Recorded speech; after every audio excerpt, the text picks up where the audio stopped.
All right, welcome back to the channel. It's your boy Fanon. And in this video, we're going to talk about Terence Crawford and the fact that he may be frozen out of the 147 and 154 pound division. If this negotiation with Errol Spence Jr. does not go right, let's talk about that in this video.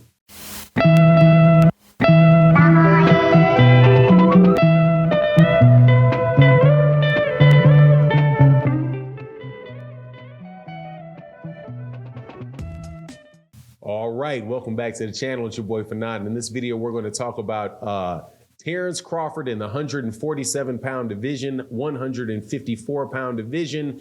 The Errol Spence Jr. fight, I'm not sure if this fight's going to happen. The longer it goes, the less confident we're going to get. But it begs the question of whether or not, if Terence Crawford doesn't get this fight, is he going to be able to get any other fights? Now, before I get into that, let me welcome you back to the channel. If you're new to the channel, thank you so much for watching the video. Please, if you enjoy the content, please accept my invitation to hit the subscribe button, hit the bell icon so you can be notified of when we release more videos.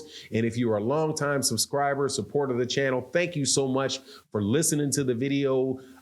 Please, before you leave, if you wouldn't mind, and it works for you, hit that like button, hit that share button so you can spread the word about the channel and the very, very good boxing conversations that we have that go on the channel. Now, let me get to this. Of course, we know that Errol Spence and Terence Crawford are in a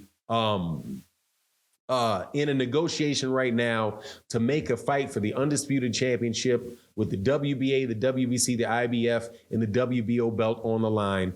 Their conversations and their negotiations have been going on for a while, and there has become really no answer to it. Whether or not they're going to actually have the fight or not, time is ticking down for sure. We only have, I suspect, maybe another few weeks before Showtime announces their upcoming fights for the rest of the year. There had been rumors that the fight would take place in October. Those were squashed by Floyd Mayweather Jr. Floyd Mayweather Jr. also recently had another conversation on Fight Hype. Shout out to Fight Hype, where he talked about why he knows about the fight being made and the pull that he has in with the PBC. But in that interview, he did not allude at all to any situation having changed with Terence Crawford and Errol Spence. You just don't. Only thing we're hearing is that, the business side of things have to be handled, and that is out of Terence Crawford's camp. But this is something that I think is something important to think about. If Terence Crawford doesn't take this particular fight, there's not a lot, and this is why it's so hard for me to believe that the fight isn't taking place, or that that Terence Crawford at some 12th hour is not going to accept what he needs to accept in order to take the fight. If that's what the holdup is, and I'm pretty sure it's a holdup. And the reason I say that is, it's not rocket science. So all the people that think everybody's always dumping on Terence Crawford, I can't speak on whether other people dump on him or not. I will tell you this: when Steven Espinoza says that there's only one thing holding up the fight, and that is the money. And then you have Terence Crawford saying, we're still trying to work out the business side of it. And Errol Spence Jr. saying, I've been agreed to the fight. And if the fight doesn't happen, it's not going to be me. Tells you that negotiation, the issue that Steven Espinoza has about money is not with Errol Spence Jr., it's with Terence Crawford. But whatever the scenario is, if the fight doesn't go through, what else is there left for Terence Crawford to do? Terence Crawford would literally be the odd man out in that division and be effectively frozen out of the welterweight division and maybe the 154 pound division as well. One thing Terence Crawford said, which is another sign that people point to that he's not 100% on board with the Errol Spence Jr. fight, is he said, if this fight with Errol doesn't work, then I'll go up and I'm going to go get the fight with Jermell Charlo. Now, there is definitely a mechanism by which he could do that, because he is the WBO super champion at 147 pounds. However, that does not mean that he's going to get that fight right away. And if you get that fight right away, if you don't get the fight right away, who are you going to fight? And Jermell Charlo has at least 2 mandatories that are sitting waiting for him in Tim Tszyu, the son of Costa Tszyu, the guy that just beat Terrell Gauchard in their last fight, and also a Eastern European fighter that I do believe is the IBF mandatory.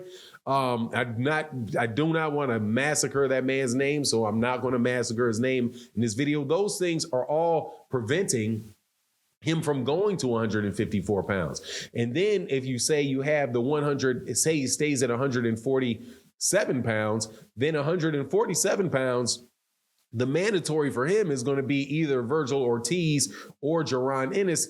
Well, I'm not going to speak on whether or not he would fight Virgil Ortiz, but somebody like Jaron Ennis, man, that's like, you might as well fight Errol Spence Jr. You know what I mean? If you're going to fight, you're going to fight Jaron Ennis for not a lot of money, because in that particular situation, Jaron Ennis is a fantastic fighter, but Jaron Ennis is not some big name that is going to really pull in a lot of pay-per-view buys and all of that stuff. That's not what Jaron Ennis is at this time. What Jaron Ennis is a lot of risk, is a ton of risk and not a lot of reward. So I'm just looking at like what options there are for Terence. Now, maybe Terence Crawford can come back and say something like, like fill out what he said was like, look, I don't really need this Errol Spence Jr. fight. I've already made it to the Hall of Fame, right? So, he's got over 30 fights. He's been a champion at 135. He's been an undisputed champion at 140. Now he's a long reigning champion at 147.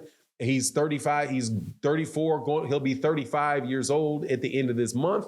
Maybe he's saying, look, man, it's time to save my brain cells and, not have too many more wars. And maybe, I don't know, they take an easy fight with somebody and then retire, perhaps. I'm not sure where he would go, but if you look at the promotional layout around things, right, it's just not that friendly. Number one, he's in a lawsuit. And this is something that I think is funny, about like there was conversations going on around whether or not the Daniel Kinahan situation would have anything to do with Terence Crawford and Showtime and these guys trying to get this fight done, right? But and that may very well have something to do with if there's a legitimate connection between the two. Right now, I've heard that there was a legitimate connection between the two in the past, and there's like 1,100 fighters or something like that who are all kind of on hold because of the relationship with Daniel Kinahan. If that's the case, that's very possible, because that's very, very serious stuff that's going on there. However, there's also just the general idea that you're involved in a lawsuit with another promoter, right? They could be like, all right, look, I don't know if we want to work with you. You're in the middle of a lawsuit and suing Bob Arum. Am I going to do a deal with you and you're going to wind up suing me, and maybe some fear of litigiousness? But whatever the case is, though, the Errol Spence Jr. fight just to me seems the most logical thing for Terence Crawford to do. Otherwise, man, he definitely does find himself in a politically awkward situation, and fighters do find themselves in those type of situations.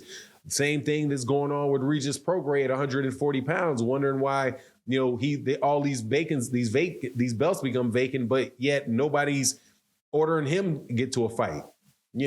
Politics may be BS, but politics are real, But anyway, just want to give you food for thought on that. You let me know what you think in the comment section. And with that, I'm out. Deuces.